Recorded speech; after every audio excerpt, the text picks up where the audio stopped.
এটা ঘুরে যাবো আর সাইবেরিয়া থেকে যে অতিথি পাখিরা আসে তারা আমার বন্ধু হবে, কিন্তু আকাশ থেকে সমুদ্রে ভাসতে থাকা প্লাস্টিকের বোতলগুলোকে প্রায় মাছগুলোর ভুল হতো আমার। সেই ভুলের মাসুলি দিতে হলো আমাকে। আমার পাকস্থলীতে জমতে থাকলো প্লাস্টিক। তারপর কি হলো তা তো দেখতেই পাচ্ছেন। না, দয়া করে একটু আমার দিকে তাকান, দেখুন আমি কি সুন্দর একটা মাছ। আমি প্রতিদিন যে খাবার খেতাম তার সাথে মিশে থাকতো অজস্র মাইক্রোপ্লাস্টিক। প্লাস্টিক তো আর হজম হয় না, হয়ও নি। আমার পেটে সেই প্লাস্টিক জমতে জমতে একদিন আমাকে মরতেই হলো। অথচ আমার পেটে শুধু প্লাস্টিক নয়, ডিমও ছিল। আহারে, আমার খোকাদের আর এই পৃথিবীর আলো দেখা হলো না। হ্যাঁ, এই যে প্লাস্টিক বোতল দিয়ে দুবার ঢুকতো। আমাকে দেখুন, আমি বোতল বিক্রি করেন। আর ওই যে ওই জাহাজটা বছরের পর বছর ওই জাহাজের সাথে হাজার হাজার মাইল জমা হইলে ওই জাহাজই শেষ পর্যন্ত আমার মৃত্যুর কারণ। আমরা তো বোতল আনি নেই। জাহাজ থেকে ফেলা ময়লাতে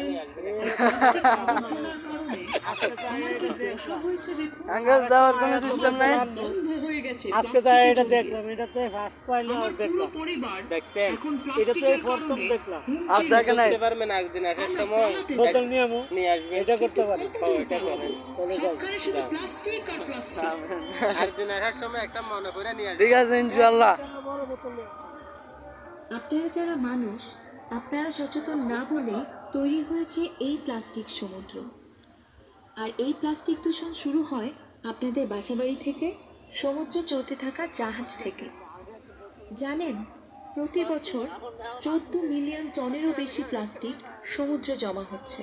হুমকির মুখে পড়ছে সামুদ্রিক জীববৈচিত্র্য। এভাবে আর কতদিন? অথচ আপনারা একটু সচেতন হলেই বদলে যেতে পারে পরিস্থিতি। এই সমুদ্র, এই পৃথিবী হোক প্লাস্টিক মুক্ত।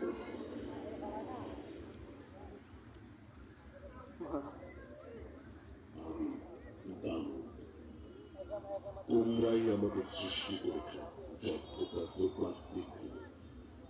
ধীরে ধীরে আমি পুরো বিশ্বকে ধ্বংস করব। আমি দূষিত করেছি প্লাস্টিক লাগবো, প্লাস্টিকের বোতল লাগবো।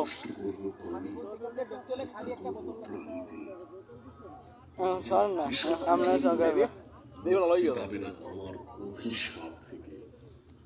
আমায় কেউ বুঝতে পারবে না।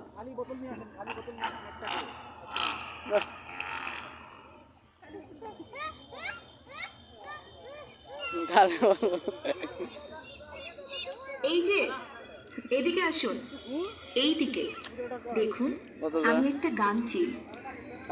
আমার উড়বার কথা ছিল আকাশে।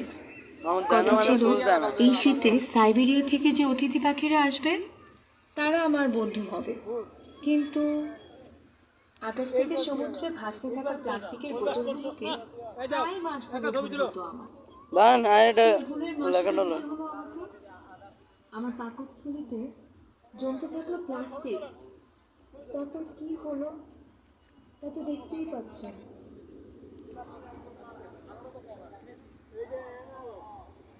দয়া করে একটু ওটা আমার আমাকে দিকে বুঝলাম না। তাকান, দেখুন আমি কি সুন্দর একটা মাছ। আমি প্রতিদিন যে খাবার খেতাম